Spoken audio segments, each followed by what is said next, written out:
we start learning about money, but really our high school job is probably the first time that we actually start managing our own money. And what happens is that we tend to learn. Learning takes place in many different ways. Some of it's actually conditioned learning, if you've ever taken a look at learning styles. And conditioned learning is interesting. It happens sometimes without us even being aware of it. And so the title of this presentation, right, was 5 Steps to Financial Success, but it could also almost just as easily be retitled as 5 Steps to Thinking About Doing Money Differently. Um, Chances are in high school, when we get our job, we also got our first checking account, and we thought we were the bomb.com, going back again to the 90s when it was such a great time to grow up. Uh, we thought we were the bomb.com, right? When we got our first debit card, it had our name on it. We felt like an adult. And we had a checking account and a savings account. And some of us might still have a checking account and a savings account.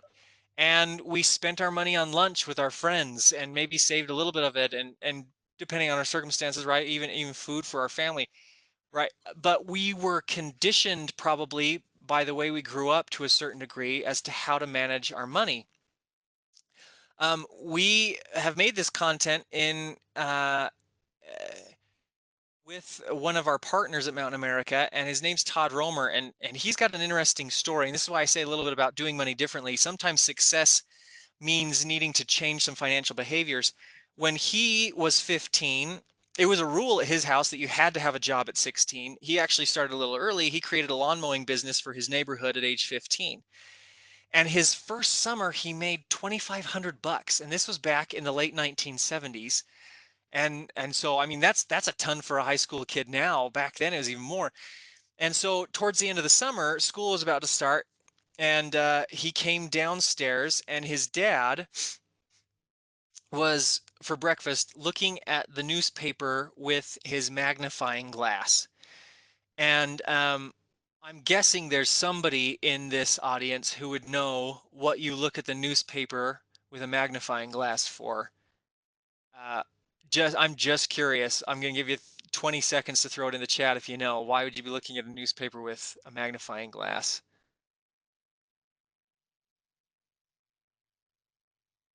Public notices. Stocks. There it is, Bonnie. You nailed it right there. He was looking at the stock quotes. So if some of you, if you've never had to do this before, I actually did this in school. We played a stock game in 6th grade, 7th grade, where we had to monitor our stocks. And so I still actually remember, and they gave us magnifying glasses to be able to see it if we needed it. But right, stock quotes were updated only daily. You couldn't check it minute by minute like we can now, which can actually be very detrimental to our investment behavior. But it was updated daily on a page or two of the newspaper, and it was super tiny print. So Todd comes down, and his dad asks him, "How much did you make this summer?" And he tells him 2,500 bucks. And his dad drops the magnifying glass. Well, no, he knew he was mowing lawns, but didn't realize he'd made so much. And he asked him a little fearfully, "Well, Todd, where's the money?"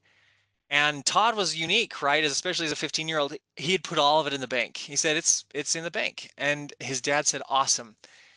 You tomorrow are going to call my friend, who's a financial advisor. I can't remember his name. And you're going to invest in 10 shares of Johnson and Johnson stock." And so Todd's response was, "Who are those guys?" He didn't know who Johnson Johnson were. If in case you're not aware, right, they're a company that makes a ton of household goods. They make things like Tylenol, soaps. You've used Johnson and Johnson products; it's almost a guarantee. And so, but he did it the next day. He called his dad's friend and bought 10 shares of Johnson and Johnson stock for $430, and plus the advisor fee. I think it was like $70, and so he spent $500 total. And kind of a unique thing. Not a lot of 15-year-olds do that, right? So come 6 years later or so, he is now a junior in college, and he comes home, and his mom tells him his statement he'd come home to do some laundry or something. His mom tells him his statement was in the mail, and so he goes to check his statement. He hadn't been checking it, and um, he had made that $430 was now $1,900 in 6 years, and he said I didn't have to mow a single lawn. So this triggered something in Todd, and he went back to college the next week after the weekend, and he started asking people like on campus in his classes at college parties. He's like, do you own stock? Do you own stock? Do you own stock? And he found all of these 20-something-year-olds, none of them owned stock. Um, and he found out that there was two reasons that mostly people said no. Well, three reasons. The first one is they didn't even know what stock was. But I am kind of curious just to get a pulse for what maybe your perception is as far as investing, um, beyond just like the company 401k, right? Or what is it, you guys? Why is it that people don't invest, especially younger people? What is it that tends to maybe hold them back? What perceptions do they have about investing? Fear? Okay, fear of what? Risk, lack of knowledge, yeah. Okay. Lack of knowledge, fear of losing money. Okay. Yeah. It's easier to access the banking risk advantage and they spend a lot more, right? Okay. He found actually there were a couple of other perceptions. The lack of, they actually didn't fear it because a lot of them didn't know enough about it. But those who did know a little bit about it, felt like it was something that you could only do if you had a lot of extra money. Or it was something that you needed to be way more intelligent than they were at the time to do. The investing back then, and sometimes actually talking to teenagers now, it's kind of the same thing. Those who are aware of it do fear. Yeah, exactly. It's something my grandparents did. Yeah, it's for the it's something you do when you're older. That's actually the perception in a lot of teenagers now as well, or college age students. And surprisingly, it's still the perception of a lot of middle-aged people that investing, and I will say it this way, investing is only for retirement. So there's some perceptions here, right? I wanted you to think about the first time you started managing money. Todd started doing something differently, and that actually facilitated some pretty impressive things that he did because he did it differently. His dad was able to teach him some things earlier. And so what this kind of caused with him, and you kind of see this is why I bring up Todd. We made this in conjunction with him. He runs this Young Money University where he goes all around speaking to college students. But it spurred this idea in Todd that there is a difference between being a financial survivor and a financial success. And you could label those some other ways, but again, getting your kind of feeling on some of those things, starting out with the financial, well, put it in the chat. What do you see as the biggest differences between a survivor and a financial success? And you can just describe one or the other, but I'm curious your thoughts. What does it look like to live life, I should put it that way, as a financial survivor versus somebody who is experiencing financial success? Paycheck to paycheck. Okay. Yeah. Oh, good. Three just right there. Okay. Having a safety net. Yeah. Rainy day savings versus not. Okay. Success is being able to plan for the future, plan for yourself and others. Oh, Darren, nice job. I like the fact that you included others in there. Survivor, barely enough to get by. Yeah. It's interesting. Success can be defined in different ways. A lot of you guys are, I think, feeling the same thing. Christina, nice. I think that, yeah, you're living in stress, right, with that financial survivor mode, where maybe a success. So that's the interesting thing about this, and you're kind of nailing this. You guys have, um, you're generally describing the financial success. Sometimes some audience will say, I've got a once you hit the millionaire status, that's really success. That's a limited definition of success. Um, and it's a specific one, but if that's the case for somebody, but I think you're kind of nailing it on the head. There's a quality of life and a quality of an emotional state as well that comes with that survivor mode versus success. Okay. Um, yeah, good. Lynn, another one, right? Share enough to share and donate and cover emergencies. That's great. So the purpose of these 5 steps today really is twofold, right? It's the idea of moving us from survivor mode to success mode and getting us to think differently about our finances to enable that. There's some things that might be holding us back. and some things that we might just have been conditioned to believe that aren't bad. Okay, I want to be very clear. I try very hard not to talk in money in terms of right and wrong. Um, this isn't a final judgment of whatever your beliefs are, right? This is goal-oriented behavior. This is good, better, best, right? You might be doing some good stuff, but maybe there's a better thing that you could be doing for your particular goals and situations that you haven't thought of just because you haven't been exposed to maybe some of those different thinking processes. So here's the 5 steps. Hey, it starts with dreaming, moves to saving, spending, investing, and giving. I mentioned I appreciated some of the interest initially in involving others. There's a lot of research that would suggest actually that true financial success does involve other people. So we'll start out with number 1. And again, this is something I love to ask in the chat.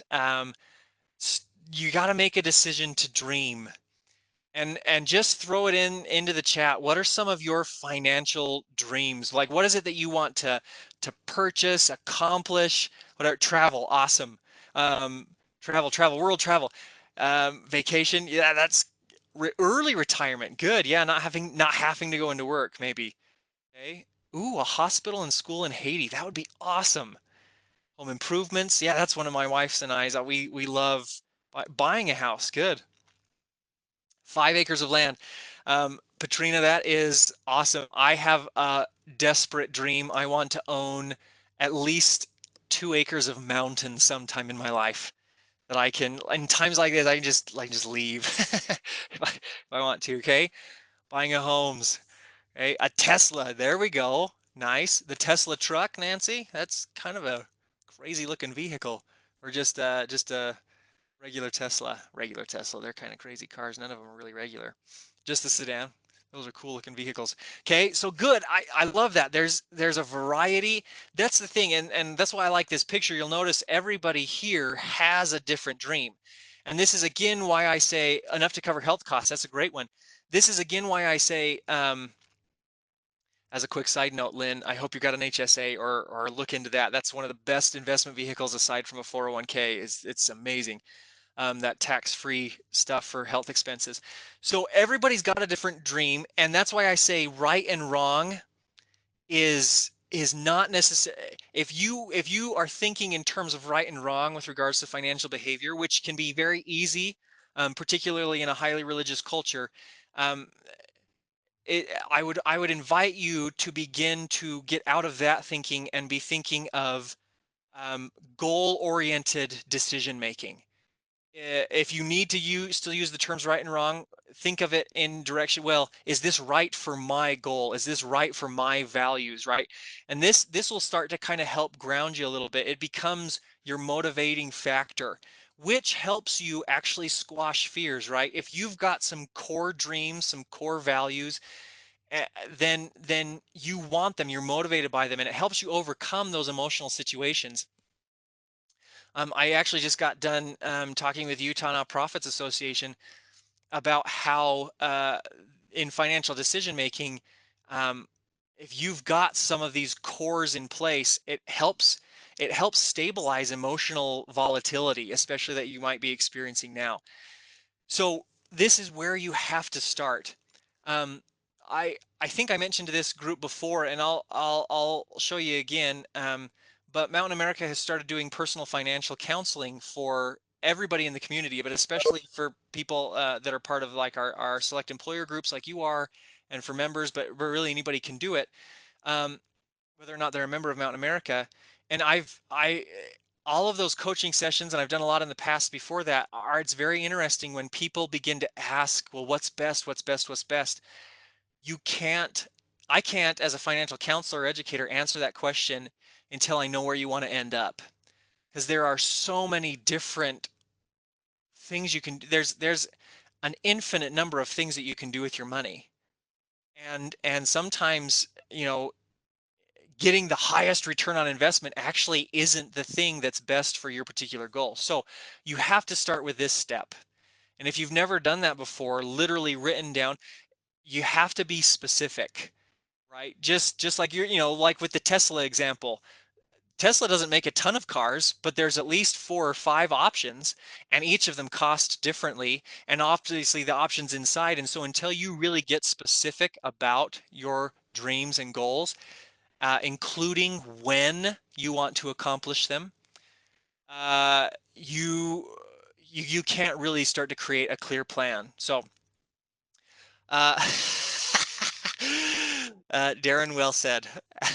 As somebody who's 6'5" and who grew almost 6 inches a year for a couple of years, sometimes those floods, they just keep coming. So number one is you got to make a decision to dream, and that begins to facilitate step number 2. And this is where we get into maybe a little bit of different thinking about our financial behavior. Um, the key here being obviously if if the step just said save money, then I would I would invite you to leave right now, because like duh, right? Obviously we need to save money, but here's the interesting thing about saving. Um, Money is actually kind of worthless unless you spend it. So saving is actually, if you begin to think about it, saving is just delayed spending. And we all save money with a plan to spend it, right? If it's an emergency fund, yeah, I don't know when I'm going to spend that, but I'm planning on spending it. If it's a car maintenance, savings, it's the same kind of a thing. We're saving with a plan to spend it. If it's travel savings, again, so it's this idea that we are connecting, we're always spending money. So some of that emergency savings might be, the idea is spending money on security or safety, some of those things that we value for our family or for ourselves. So the one of the key things that research has started to find with financial behavior is that people who are successful in saving do things a little differently than those who struggle with it more. And some of the things that they do are, you can see here, they save money automatically. They set up regular transfers, however often they get paid, or once a month, at least once a month, where they have money going into savings accounts for specific purposes regularly without having to exercise their own willpower. They don't have to remember to transfer money to their savings or evaluate things at the end of the month. What they've done is they set up an automatic transfer that comes out as soon as their paycheck hits, so that when they go in and check their money, the money's already where it needs to be, and now they're only working with what they should be working with for their particular goals. And they set up uh, digital envelopes. So let me explain this a little bit. When, like I mentioned, the habit or the conditioned behavior is generally to have one savings account and one checking account. And the problem with this is, you can tell me if you relate. My guess is that this is the case, is that when we just have one savings account with one amount in there, we do these mental calisthenics, right? Maybe we need to transfer some money into our checking account, or we need to see, and so we've got this number, right? I've got $2,000 in my savings account, and some of it's for car maintenance. I want to reserve for car maintenance, and this much is for emergency, and this much is, I'm pretty sure I got enough, and I transfer it over. And we really have no clear indication as to how far along we are in the process of accomplishing whatever savings goals we have. Financial technology has progressed significantly, especially recently, to enable us to get out of that setting, so to speak, and create more emotional connections with our money, and create clear understanding of where we stand in relation to our goal progress. And so digital envelopes would suggest, you've heard of the envelope method, where you've got multiple envelopes with cash. And if you want to use that method, that's great. It has some inherent risks to it, and it's bulky, right? Carrying around all that cash. Um, but it's the same kind of concept. Most financial institutions do this. I can obviously speak to Mountain America most easily. I have in the past banked with Wells Fargo and Zions and Key, and I know that some of these options are available to one degree or another. But the invitation is, and the suggestion is, to not only set up automatic transfers, but to create multiple named savings accounts. And named is a kind of key here. Because you can then create a specific goal for that account and you create an emotional connection to it, right? If you're driving home from work one day and it's been one of the worst days, and that happens, we get it, and you're driving home and you're thinking about the fact that you have to make yourself food, and that just sounds even more miserable, and all of a sudden the angelic voices shine down on the golden arches in the distance, right?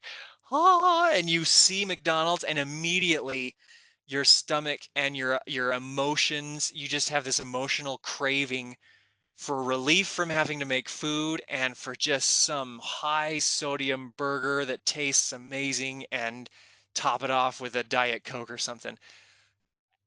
In that situation, yeah, I mean, in that situation, if you've just got a savings account named savings and you pull up your phone, right? And exactly, you're feeling hungry. It's lunchtime right now. You pull up your phone and you see, yeah, I can transfer some money. I'm just going to buy dinner for everybody tonight, because you're kind of like, yeah, I'm not putting any other goals in jeopardy. That's super easy to do. But if you pull up your phone and you realize that you've got a savings or a checking account, because you can set up multiple checking accounts too. You've got your savings or checking account that says eating out or date night or whatever it might be, and you realize you've only got $5 in there, and so you're going to have to transfer it out from another account, and you're looking at it, and you're looking at an account named Hawaii or kids education or car maintenance, and you've been noticing your car has been making a weird noise, you now have to choose to put Hawaii in jeopardy for McDonald's. And maybe that's worth it to you in that particular moment, but at least you're starting to make a more rational choice, right? So naming it is key. And if you start to set up automatic savings, then what happens is that you begin to prepare for these future needs without having to exercise that willpower, and it just sort of happens. It's amazing how it happens, right? Janet is being recorded. So uh, if you've got a car maintenance account, it sounds horrible, but it becomes your sexiest account when that guy over the phone says with parts and labor it's going to be $900, and suddenly you check your car maintenance account because you've just been having it automatic, you haven't been checking it, and you've got $700 in there. That's sweet. $700 of that $900 is covered, or maybe the whole thing. So the idea is here, automate the savings process and make it very clear as to where your progress is. You know how much you've got for your vacation. You know how far along you are in your emergency fund, if you're there or not. And then that also enables you to know whether or not you can slow things down if you need to, right? If you've reached your 3 months cash in your emergency fund, great, slow it down a little bit and move money towards other spending or savings processes. So thinking a little bit differently. Now, I will say Mountain America allows you to open up to 99 secondary savings accounts. That's probably too many. um, but with you have to have $5 in there to start it, but then it can go down to zero. So you can have like your mortgage payment pulled automatically out, things like that. Um, Other financial institutions do allow that. A lot of them, especially banks, because they have investors, tend to have a little higher minimums and things, but I would for sure take a look at this kind of behavior. Research has shown that this helps facilitate preparation for future emergencies in particular, and goal accomplishment. Step 3 is a result of, these are kind of chronological. It's hard to do one step without the preceding ones. But step 3 is something that grows out of step 2, and it's kind of like the example that I gave you. The idea is to just say no sometimes, but to still spend, right? If you're allocating your money, if every dollar has a job and you're able to see what you can spend when and where and how, um, Yes, Mountain America will do, Julie, automatic transfers to each savings. You can set that up. You can actually set up the secondary accounts in your online banking for most institutions, but for Mountain America as well, on your own in 2 minutes. It's a couple of clicks, and then set up the automatic transfer. So once you've done that and you're starting to get those amounts, you can see this. It helps you to develop a realistic spending plan. And realistic means you know you're going to have those days where work is going to be horrible for one reason or another. Maybe life outside of work makes the workday hard, right? And so you're going to want McDonald's or something at the end of the day. These automatic transfers and named savings accounts allow you to plan for that. Absolutely, create an account named sucky workday dinner, whatever it might be, right? But I've talked to some people in recent financial counseling appointments where they've created a savings account called like a glitter purchase, right? They sometimes this particular individual that I'm thinking about loves purses, shoes, and like lipstick, like those kinds of things. And she was feeling guilty about it because she'd spend on that, but recognizing that it's a consistent purchase and it's not necessarily putting her in a bad financial position. What can help is help you say just no sometimes is that if you allocate, you know what, there's an automatic transfer of $20 every pay period going into my glitter purchases. And so I know I've got $40. If you allocate it, it helps curb the spending and helps build anticipation for future purchases, but also enables you to have a realistic and enjoyable spending plan. It reduces the emotion with money. You don't get caught up in the excitement of that one purse when you realize you've only got the $40 and there might be the next one. You know, it's key. So starting with the dream and connecting the way you bank to those dreams and those goals allow you to then live life the way it's meant to be lived. And the way I say that is, like I said, there's so many different financial pathways. Most people struggle with their budgets that I've found because they're trying to do it the way somebody told them to do it. There is some sort of authority figure telling them that this is the best way and it's the best way for everyone. Usually they're trying to sell their plan to somebody, right? And their materials, and that's fine, because a lot of times it does work for a lot of people. Um, but if you've really gone through the process of creating your own goals and timing, allocating your transfers and savings to match those goals, then you're creating your preferred financial system. And technology has enabled you to do that much more easily, especially since, you know, most of us, this is our financial institution, right? Our phone is our financial institution. So we can get that immediate feedback. So you just say no sometimes, but you can continue to spend the way you want to. Once you've got those 3 steps in place, and you know really you've got a better idea of what's going where and coming in and going out and how it needs to, now we can talk about step number 4. Sometimes people get excited about this step and just want to talk about it right off the bat and think we should spend more time, but really, unless you've gotten those other 3 things, investing is for a longer term plan. And I'll explain what I mean by that in just a second. So once you've got the short term taken care of, once you've got your life secure in the way that you want to live it and your goals are going forward, now we're able to invest automatically. Again, there's that kind of key word, right? Automatically, because and we, you know, we put monthly here. It could be bi-weekly, it could be every week. But if you're doing it automatically, you've seen this in your retirement accounts, right? You can take advantage of the downturns. I hope even in these circumstances we find ourselves with, you haven't allowed the emotion of a market dip or correction to spur you into selling the shares or getting out of the things and locking in maybe some of those losses.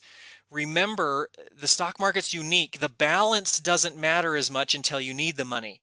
What matters is how many eggs you've purchased, so to speak, how many eggs are in your basket. And so as soon as you sell some of those eggs, now you've lost the value.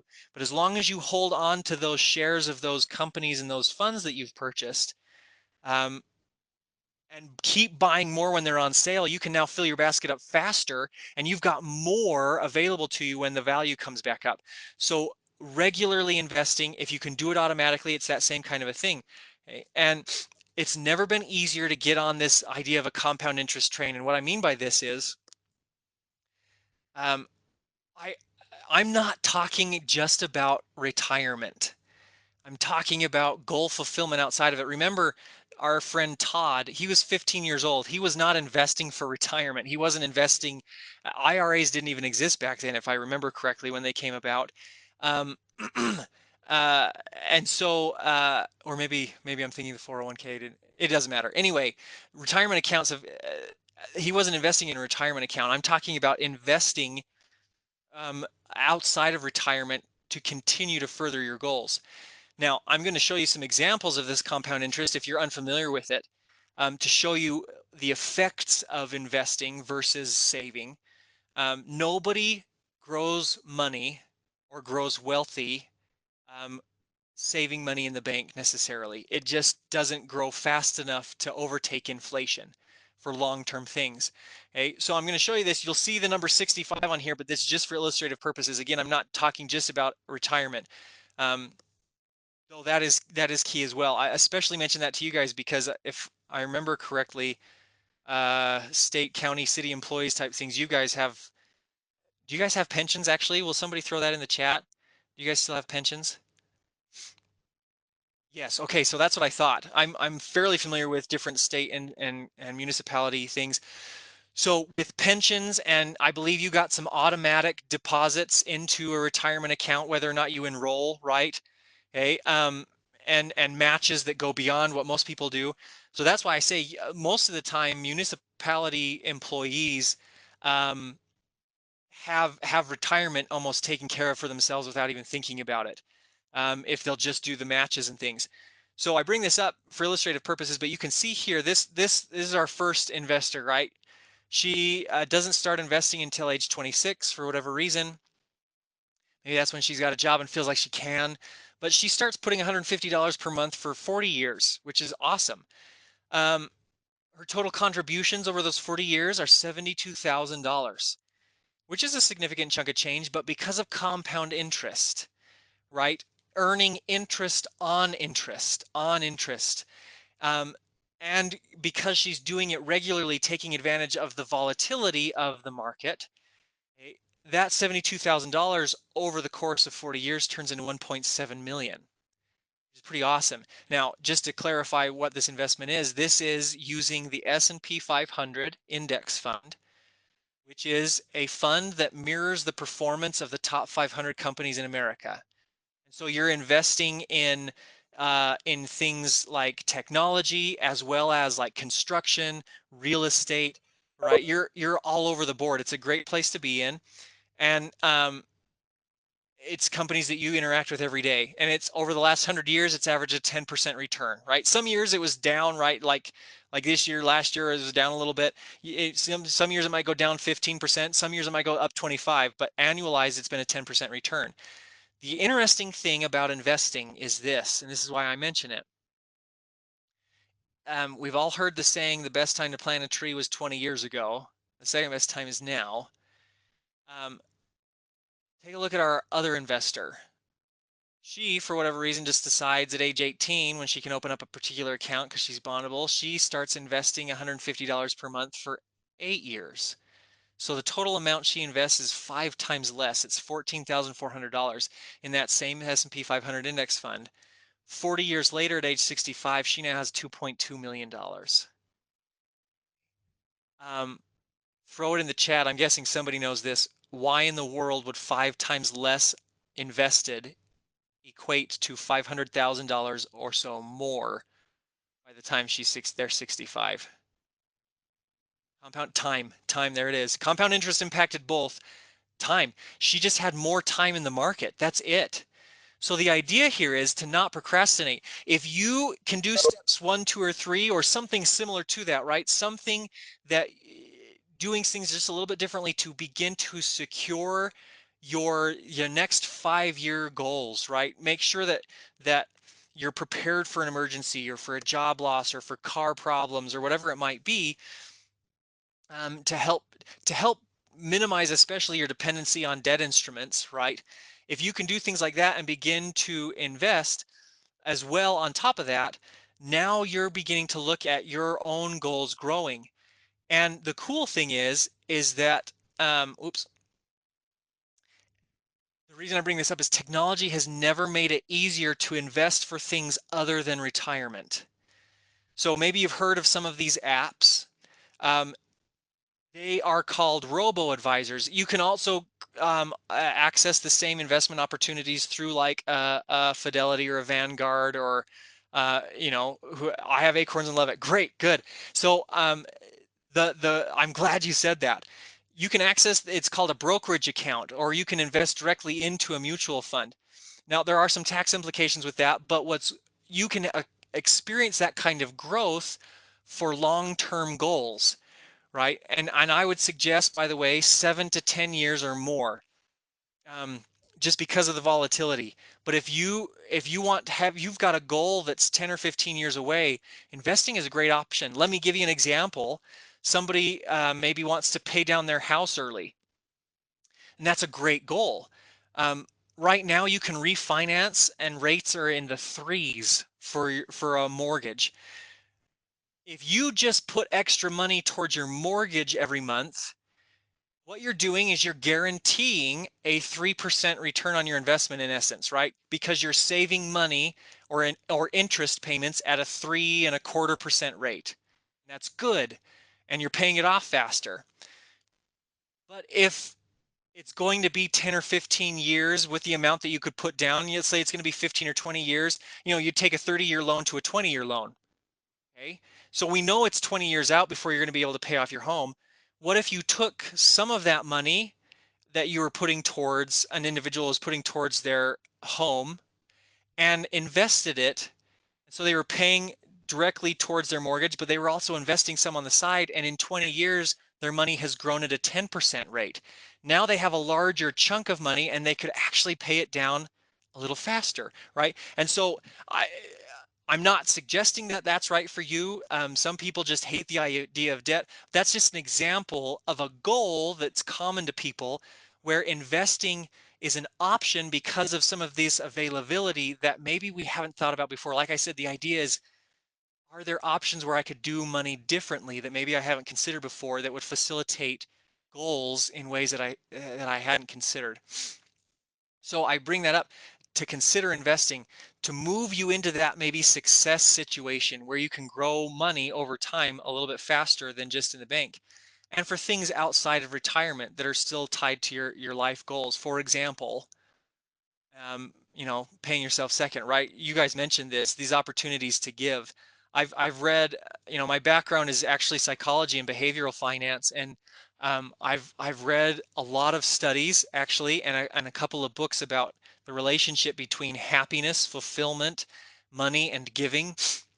And across the world, one study that I'm thinking of, some people did, they surveyed 136 countries, and they found that giving to charity or giving to others had the same impact on people's happiness and life fulfillment as doubling their income. And so this ability to not only provide for yourself, but to also maybe provide for others, helps with that success, right? That feeling of success, whether it be family members, whether it be friends, whether it be causes that you're passionate about, whatever it might be. Okay? But this is kind of that step number 5. That's the process, to doing money a little differently, to thinking about opportunities, especially with technology that enable us to facilitate our goals in ways that we hadn't considered before. Now, we've got a few minutes, and I want to show you one other quick thing just real fast. Especially about investing, a lot of people have individual questions about investing, and I'm sorry, in a situation like this where we've got so many that we can't necessarily maybe address specific needs. But if you would like to, like I mentioned, the financial coaching, if you come to macu.com and go to this make appointment button, and I'll post this in the chat as well. If you want to have an investing conversation, you know, my team and we're not licensed financial advisors, but a lot of people especially have questions about investing or paying down debt or how to use technology to help you move your financial goals forward. If you come here and go to personal financial counseling, you can set up a virtual meeting or a phone meeting with me or with one of my team, and we can help answer those questions so that you, if nothing else, you could be prepared to talk to somebody about investing, right? Sometimes financial advisors get a little jargony to help them sell, and so they start throwing around a bunch of different terms and numbers. But if you've got specific questions, maybe you've heard something today that you want to talk through in more detail, um, please feel free to sign up for an appointment. Um, my team and I are not compensated by accounts. We don't have access to open accounts or anything. It really is just education and kind of help planning. So um, aside from that, um, I'll open a poll too, if you wouldn't mind. Just it's just 2 quick questions, but if you've got specific questions, it's been a pleasure. Again, you were very fun to interact with, just like last time. I've been looking forward to this presentation for a couple of weeks because of the interaction that was last time. And so if you've got any questions, I'll obviously stick around. You can enter them into the chat. We can have a private chat if whatever you'd like, whatever you need in the next couple of minutes. But that's the content for today. Make sure you dream, make sure you save differently and automatically, spend differently and automatically, invest and incorporate some giving, and see yourself move from that survivor to success mode. So it's been a pleasure. I hope you have a wonderful rest of the day, month. We'll look forward to hopefully interacting with you some more. But if you got any questions, I'll stick around.